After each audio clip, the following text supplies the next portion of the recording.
Saudi আরব থেকে ফেরত আসা এক নারীর পরিবারের সন্ধান মিলছে না। গত ৭ দিন ধরে তার স্বজনদের খোঁজ করছে বেসরকারি উন্নয়ন সংস্থা ব্র্যাক। বর্তমানে তিনি ঢাকার অ্যাশকোনায় ব্র্যাক মাইগ্রেশন ওয়েলফেয়ার সেন্টারে রয়েছেন। ব্র্যাক জানায়, গত ১২ ফেব্রুয়ারি বিকেলে সৌদি এয়ারলাইন্সের একটি ফ্লাইটে ওই নারী ঢাকার হজরত শাহজালাল আন্তর্জাতিক বিমানবন্দরে নামেন। তখন তার শারীরিক ও মানসিক অবস্থা ভালো ছিল না। নিজের বাড়ির ঠিকানা কিংবা পরিবারের ফোন নম্বর মনে করতে পারছিলেন না তিনি। অসংলগ্নভাবে ঘোরাফেরা করতে দেখে সিভিল এভিয়েশন সিকিউরিটি এফসেকের সদস্যরা তার সঙ্গে কথা বলেন। পরে মানসিক পরিস্থিতি বিবেচনায় নিয়ে তাকে নিরাপদ আবাসন ও পরিবারের সন্ধানের জন্য ব্র্যাকের কাছে হস্তান্তর করা হয়।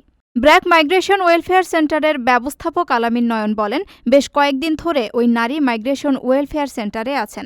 মনোসামাজিক কাউন্সিলর ও প্রশিক্ষিত কর্মীরা তার সঙ্গে নিয়মিত কথা বলার চেষ্টা করছেন, কিন্তু তিনি নিজের সম্পর্কে কোনো সুনির্দিষ্ট তথ্য দিতে পারছেন না।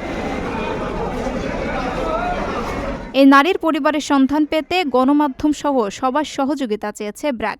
কেউ তার পরিচয় বা পরিবারের তথ্য জানলে ব্র্যাক মাইগ্রেশন ওয়েলফেয়ার সেন্টারের নম্বর 017112197854 এখানে যোগাযোগ করার অনুরোধ জানানো হয়েছে।